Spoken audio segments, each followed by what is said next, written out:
بسم اللہ الرحمن الرحیم۔ السلام علیکم ورحمۃ اللہ وبرکاتہ۔ 7 روزے گزرتے پتہ ہی نہ چلا، سنا تھا کہ رمضان آ رہا ہے اور 7 روزے گزر گئے۔ 8واں روزہ بھی یوں گزرا اور ایسے ہی گیا۔ کیوں؟ اس کی ایک وجہ ہے۔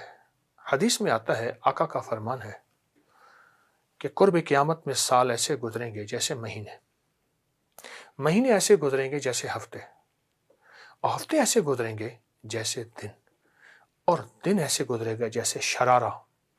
آگ جلے نا، آگ میں سے ایک چنگاری سی نکلتی ہے، یوں اوپر جاتی ہے، ختم ہو جاتی ہے، اور زندگیاں یوں ہی گزر رہی ہیں۔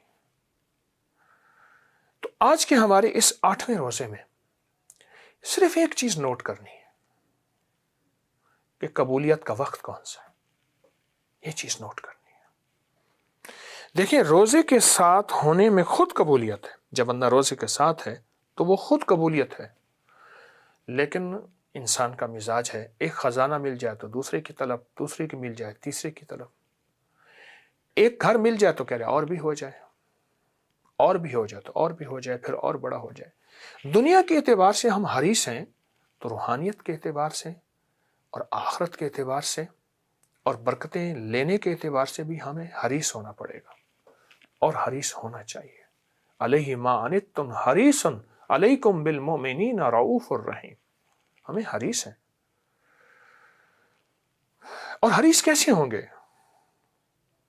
ایک لمحے کو یاد رکھنا ہے کہ وہ ہے قبولیت کی گھڑی کون سی ہے۔ آقا کا فرمان ہے، حضور سرور کونین صلی اللہ تعالی علیہ وسلم نے فرمایا، جب مرغ بانگ دیتا ہے تو وہ عرش میں رحمت اور برکت اور قبولیت کا دروازہ کھلتا دیکھتا ہے۔ ہمارے ہاں عمومی ایک بات ہوتی ہے کہ جی مرغ صبح بانگ دے، اگر شام دے تو نحوست ہوتی ہے۔ نہیں، خیال کیجیے گا، قبولیت کی گھڑی تلاش کریں۔ فرمایا، جب نماز کے لیے صفیں درست ہو رہی ہوں، اس لمحے میں جو دعا مانگی جائے قبول ہوتی ہے۔ وہ تھوڑا سا لمحہ ہے نماز کے لیے، جب صفیں درست ہو رہی ہوں۔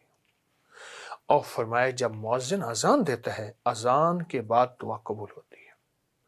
اور جب مکبر تکبیر کہتے ہیں اور کہتے ہیں نا، قد قامت الصلاۃ، قد قامت الصلاۃ، بس یہ چھوٹا سا لمحہ ہے، اس لمحے میں دل ہی دل میں جو دعا مانگی جائے قبول ہوتی ہے۔ رمضان میں ان قبولیت کی گھڑیوں کو، قبولیت کے لمحوں کو ہم نے تلاش کرنا ہے۔ قبولیت کے لمحے، قبولیت کی گھڑیاں ہیں تو کون سی ہیں؟ وہ کون سے مقامات ہیں؟ وہ کون سی علامات ہیں؟ وہ کون سی عبادات ہیں؟ وہ کون سی تسبیحات ہیں جس میں قبولیت، جس میں مقبولیت، جس میں محبوبیت، جس میں تعلق مع اللہ بڑھ جائے؟ ایک کیفیت آپ کو بتاؤں گا۔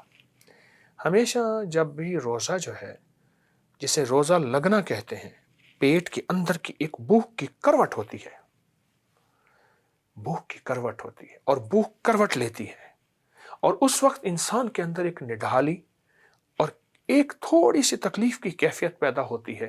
سمجھ لیں وہ قبولیت کی گھڑی ہے۔ میں پھر عرض کروں گا کہ انسان کو جب بھوک تیز لگتی ہے اور بھوک میں شدت آ جاتی ہے، اور یہ خاص طور پہ روزے سے 1 گھنٹہ، 2 گھنٹے، 3 گھنٹے پہلے یہ کیفیت شروع ہوتی ہے عموماً، تو سمجھ لیں کہ وہ جب روزہ کروٹ لیتا ہے اور اس کی بھوک کروٹ لیتی ہے اور اپنی کیفیت بتاتی ہے کہ میرا نام روزہ ہے، تو سمجھ لیں وہ قبولیت کی گھڑی ہے، وہ قبولیت کی گھڑی ہے۔ اس وقت اگر ہم صرف اللہ کریم سے، خزانے غیب سے صرف ایک لفظ مانگ لینا، جس وقت بھوک لگے، شدت ہو، اور شدت کی بھی شدت ہو، اور پھر شدت حدت میں بدل جائے، اور شدت چاہت میں بدل جائے، اور شدت طلب میں بدل جائے، اس وقت اگر ہم ایک صرف لفظ کہیں نا، انا اعطیناک الکوثر، بس اوہو ہو، میں کہ میرے آقا سرور کونین صلی اللہ تعالی علیہ وسلم کے ہاتھوں سے جو پیالہ پی لے گا اس کی پیاس بجھے گی، 7 سمندر پی لے گا پیاس نہیں بجھے گی۔ اور یہ صرف پیاس آخرت کی نہیں، دنیا کی بھی پیاس بجھانا چاہتے ہیں۔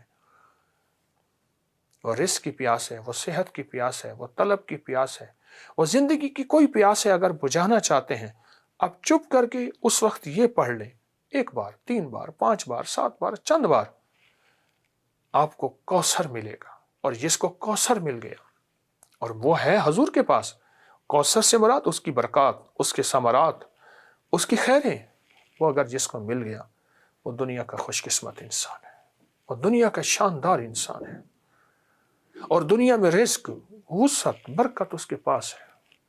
سورۃ کوثر میں اولاد ہے، کیونکہ مشرکین نے میرے آقا کو بیٹے نہ ہونے کا طعنہ دیا تھا، فوراً وحی نازل ہوئی کہ میرے حبیب ہم نے آپ کو کوثر دیا، انا اعطیناک الکوثر۔ سورۃ کوثر میں رزق ہے، سورۃ کوثر میں بیٹے ہیں، سورۃ کوثر میں قرضوں سے خلاصی ہے، سورۃ کوثر میں صحت ہے، سورۃ کوثر میں راحت ہے، سورۃ کوثر میں رحمت ہے، سورۃ کوثر میں وسعت ہے، سورۃ کوثر میں عطا ہے، شفا ہے، کرم اور فضل اور جود و سخا کے خزانے ہیں۔ پڑھنا صرف پہلی آیت ہے، پڑھنی صرف پہلی آیت ہے، انا اعطیناک الکوثر۔ کسی نے پوچھا قبولیت کی گھڑی بتا دیں، اب ذرا غور سے سنیے گا۔ کہا جب حالت اضطرار ہو وہی قبولیت کی گھڑی ہے، حالت اضطرار، بے چینی کی حالت، اور جب انسان کو روزہ لگتا ہے نا، اور روزے کی بھوک کا احساس ہوتا ہے، روزے کی نڈھالی کا احساس ہوتا ہے، روزے میں کچھ کمزوری کا احساس ہوتا ہے، وہ ایک بے چینی کی کیفیت ہے، اور اس بے چینی کی کیفیت کا نام حالت اضطرار ہے۔